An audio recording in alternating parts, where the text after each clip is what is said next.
Yeah, we've been on tour. We've released a record in July, and so we've been on tour pretty much since June. And right now we're in the midst of our big kind of U.S. American tour. We're playing New York and then heading up the East Coast and down the West Coast and over to Australia and then to Europe. And we're just kind of like in the, what they call the middle of the record cycle. Are you on a bus or on a plane doing this? We're on a bus. There's 10 of us and we tour on a bus, and it's not fabulous. We call it the Brunette Ambition Tour. Because everyone is a brunette, I think. Oh, except for our merch girl. Except for, Lindsay. and Anya's not. You're right, and Sean's it's not so at all. Don't listen to anything Sarah said. Yeah. It's really good. The bus is great. It's better than how we used to travel, which was like, you know, in a car or a van, you have to sit up all the time. The bus is great because you get to go at night. So after the show, everyone's always like, so after the show, are you going to party? And we're like, no. You get on the bus and you drive to the next city, but at least you get to lay down. There's bunks. We used to do tours on the Greyhound bus. When we first started out, Tegan and I didn't have our license and our driver's licenses, and nobody wanted to go out on tour with us, and so we would take the Greyhound from city to city. It's really It was depressing. fun, hey? Yeah. It was a good time. I've heard stories about the people that are on Greyhound buses. They're terrifying. It's really gross. Especially in the Our middle bass of the player night. got a parasite, not while he was with us, but it turned into this big lump, and then anyway, something really gross came out. So that never happened to us, thankfully. But I did have a sinus infection for 2 years, so that might have been. Mostly you just That got could off the have been a bus and you're parasite. like, thank goodness we didn't get stabbed. Yeah. Is usually what would happen. It's good. The good old days. Traveling together, well, I know like being on tour and away from your family or your loved ones is usually really difficult, but having your sister with you, does it make it like way better?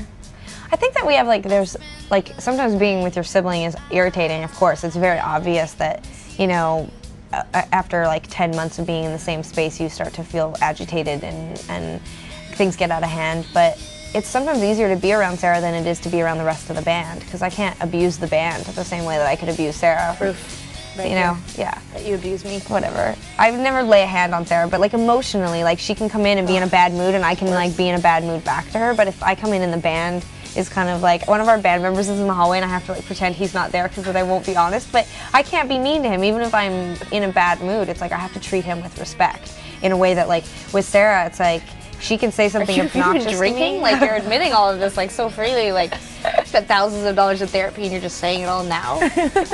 Why? Progress. Why Yeah. now? No, I mean, like, you know, that's how you can be with family. You know, when you hang out with your mom and you're all excited to see her and then she just catches you on the wrong day and you're walking through the mall and she's like, where do you want to eat? And you're like, I don't know, where do you want to eat? And then she's like, I don't know, you pick.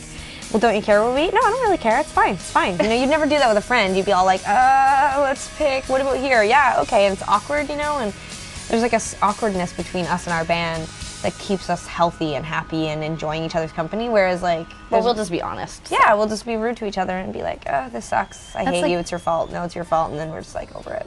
It's like keeping it a little more real. Yeah. You know? It's a good balance. It's a good balance. So. How do you like having or dislike having the lesbian or sexuality card kind of predominantly like... I think that, like, for us, like, the big thing was that when we first started out and we never talked about our sexuality, every time I would do an interview, someone would be like, what does your boyfriend think about when you're on the road? Like, is he jealous? Is he nervous for you? Like, that you're going to meet other people? And I was like, I don't have a boyfriend. And then I was like, I have a girlfriend. And then it's like you realize that like you can spend your whole career. People are going to ask that question no matter what. I think people are really interested in what your love life is. If you're a band writing about love, they want to know who the person that you love is. And so there's like a natural desire to want to be honest and explain to people. And then, you know, of course there's like, I really respect that a lot of people don't want to talk about their sexuality and whatever, but I think it's less about our sexuality and just about like who we really are.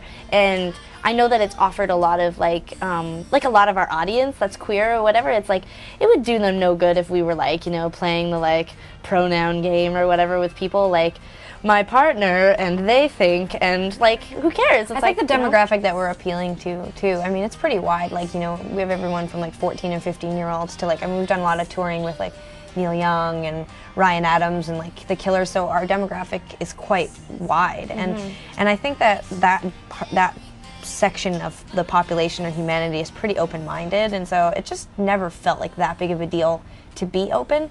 But the like significance of being open is starting to like really hit me, like when I'm meeting moms and their daughters and they're coming up and being like, when my daughter told me she was gay, I was totally beside myself. I totally freaked out and I wanted to kick her out of the house. And then she told me about you guys. And, you know, my mom has been really vocal about how it's like, what it's like to have us as musicians and lesbians and like all.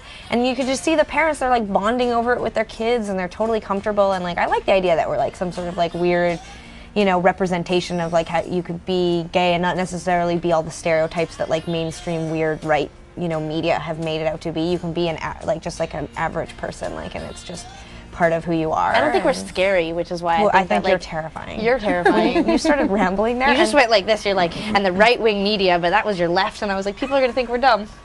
So great. It looks opposite on TV. That's right. It's all fine. I was thinking that It's so weird. I just went right. It's because you're gay. You can't tell the difference between left and right because you're gay. You're confused. It's very confusing for you. Yep. I was too busy thinking about being gay than learning my lefts and rights. Stop. I'm so distracted by being gay all the time that it's hard for me. I have to have a personal assistant. How about being twins? I mean, that could That's be like even worse. You just said that you can't stand, like, oh, we can be I'm on only tour half together of- for 10 months, but you were together in the womb for 9 months. I know. That was the worst 9 months ever. I wanted my money back after that trip. I called my travel agent and I was like, Yeah. I wanted my own room and instead I had the womb. Say